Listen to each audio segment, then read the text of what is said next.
Kevin দি Bruyne football বিশ্বের সময়ের সেরা সফল ও নির্ভরযোগ্য ফুটবল তারকা। প্রিয় দর্শক, আজকের ভিডিওতে জানানোর চেষ্টা করব বেলজিয়াম ফুটবলের সময়ের সেরা অ্যাটাকিং মিডফিল্ডার কেভিন দি ব্রুইনের জীবনের গল্প। পুরো ভিডিও জুড়ে আমাদের সাথেই থাকুন। বেলজিয়াম ফুটবলের সময়ের সেরা সফল এই ফুটবল তারকার পূর্ণ নাম কেভিন দি ব্রুইন। 28 জুন 1991 সালে বেলজিয়ামের ড্রোনজেন নামক স্থানে জন্মগ্রহণ করেন কেভিন দি ব্রুইন। 2017 সালে মিশেলে লাক্রোইক্সকে বিয়ে করেন কেভিন দি ব্রুইন এবং এখন পর্যন্ত তাদের কোল জুড়ে রয়েছে 3টি সন্তান। বর্তমান সময়ে বেলজিয়াম জাতীয় ফুটবল দলের অন্যতম একজন সদস্য কেভিন দি ব্রুইন বেলজিয়াম জাতীয় ফুটবল দলের নির্ভরযোগ্য একজন সদস্য। বেলজিয়াম একজন পেশাদার ফুটবল খেলোয়াড়। বর্তমান সময়ে কেভিন দি ব্রুইন বেলজিয়াম জাতীয় ফুটবল দল এবং শীর্ষ স্তরের football club Manchester city football ক্লাবের হয়ে নিয়মিত ফুটবল খেলছেন। দলের হয়ে একজন অ্যাটাকিং মিডফিল্ডারের দায়িত্ব পালন করে থাকেন কেভিন দি ব্রুইন। বর্তমান সময়ে ফুটবল বিশ্বের অন্যতম একজন সেরা প্লেমেকার কেভিন দি ব্রুইন। বেলজিয়াম অনূর্ধ্ব 18 ফুটবল দল, বেলজিয়াম অনূর্ধ্ব 19 ফুটবল দল এবং বেলজিয়াম অনূর্ধ্ব 21 ফুটবল দলের হয়ে ফুটবল খেলার মাধ্যমে বেলজিয়াম ফুটবলের প্রতিনিধিত্ব করছেন কেভিন দি ব্রুইন। 2008 সালে বেলজিয়াম যুব ফুটবল দলের হয়ে আন্তর্জাতিক পর্যায়ে প্রথমবারের মতো বেলজিয়ামের বয়সভিত্তিক দলে অভিষেক হয় কেভিন দি ব্রুইনের। বেলজিয়ামের বয়সভিত্তিক দলের হয়ে অভিষেকের বছরে কেভিন দি ব্রুইন 7টি ম্যাচে অংশগ্রহণ করেছিলেন এবং এই 7 ম্যাচে একটি গোল করেছিলেন কেভিন দি ব্রুইন।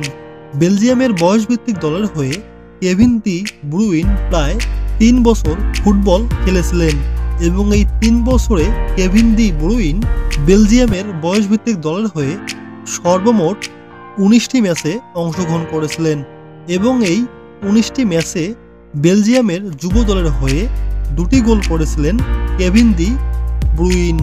2010 সালের 11 আগস্ট ফিনল্যান্ড আন্তর্জাতিক জাতীয় ফুটবল দলের বিপক্ষে বেলজিয়াম আন্তর্জাতিক জাতীয় ফুটবল দলে অভিষেক হয় কেভিন দি ব্রুইনের।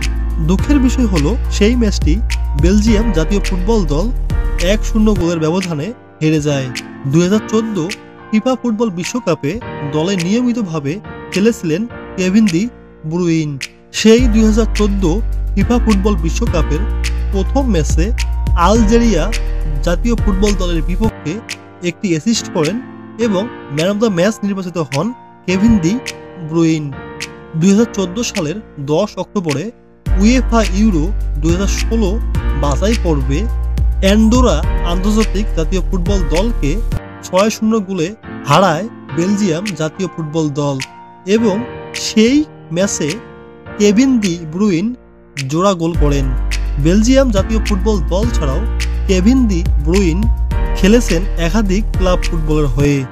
বর্তমানে তিনি শীর্ষ স্তরের football club Manchester city football ক্লাবের হয়ে নিয়মিত ফুটবল খেলছেন। জাতীয় দলে যেমন সফল একজন ফুটবল তারকা, ঠিক তেমনি ক্লাব ফুটবলেও সফল একজন ফুটবল তারকা কেভিন দি ব্রুইন। বেলজিয়াম ফুটবলের সময়ের সেরা সফল এই ফুটবল তারকা এখন পর্যন্ত কোনো ধরনের ফুটবল খেলা থেকে অবসরের ঘোষণা দেননি। অভিষেক হওয়ার পর থেকে দুর্দান্তভাবে খেলে যাচ্ছেন। দলের জয়ে ব্যাপকভাবে অবদান রাখছেন এই মিডফিল্ডার। তিনি তার ফুটবল দক্ষতা দিয়ে দলকে এগিয়ে নিতে বিশেষ ভূমিকা পালন করে যাচ্ছেন। নিজ দলের রক্ষণ ভাগের খেলোয়াড় এবং আক্রমণ ভাগের খেলোয়াড়কে সহযোগিতা করায় বেশ পটু এই ফুটবল তারকা। প্রতিপক্ষ খেলোয়াড়ের কাছ থেকে বল ছিনিয়ে নিয়ে বলের নিয়ন্ত্রণ, নিজ দলের আক্রমণ ভাগের খেলোয়াড়কে বল পাস দিয়ে বলের যোগান দেওয়া এবং সম্ভব হলে নিজে গোল করতে বেশ পটু এই মিডফিল্ডার। কেভিন দি ব্রুইন টেকলিং, ড্রিবল, শট এবং পাস দেওয়া প্রভৃতিতে বেশ দক্ষ এই ফুটবল তারকা, যার প্রমাণ তিনি দিয়েছেন বহুবার। বর্তমান সময়ে বেলজিয়াম জাতীয় ফুটবল দলের নির্ভরযোগ্য একজন midfielder Kevin De Bruyne. Belgium ফুটবলের স্মার্ট ফুটবলার, বেলজিয়াম ফুটবলের সুপারস্টার, বেলজিয়াম ফুটবলের পোস্টার বয়, বেলজিয়াম ফুটবলের বিজ্ঞাপন। ব্যক্তিগতভাবে যেমন জয়লাভ করেছেন একাধিক পুরস্কার, ঠিক তেমনি দলীয়ভাবেও জয়লাভ করেছেন একাধিক শিরোপা। প্রিয় দর্শক, আজকে এই পর্যন্ত। কেমন লাগলো বেলজিয়াম ফুটবলের সময়ের সেরা অ্যাটাকিং মিডফিল্ডার কেভিন ডি ব্রুইনের জীবনের গল্প শুনে অবশ্যই কমেন্ট করে জানাবেন। বেলজিয়াম ফুটবলের সময়ের সেরা সকলেই মিডফিল্ডারের জন্য রইল অনেক অনেক শুভকামনা। আরও বহুদূর এগিয়ে যাক কেভিন ডি ব্রুইন, আরও বহুদূর এগিয়ে যাক তার ফুটবল ক্যারিয়ার, তার ফুটবল দক্ষতাকে কাজে লাগিয়ে আরও বহুদূর এগিয়ে নিয়ে যাক বেলজিয়াম ফুটবলকে। সেই প্রত্যাশা রেখে আজকের মতো এখানেই শেষ করছি।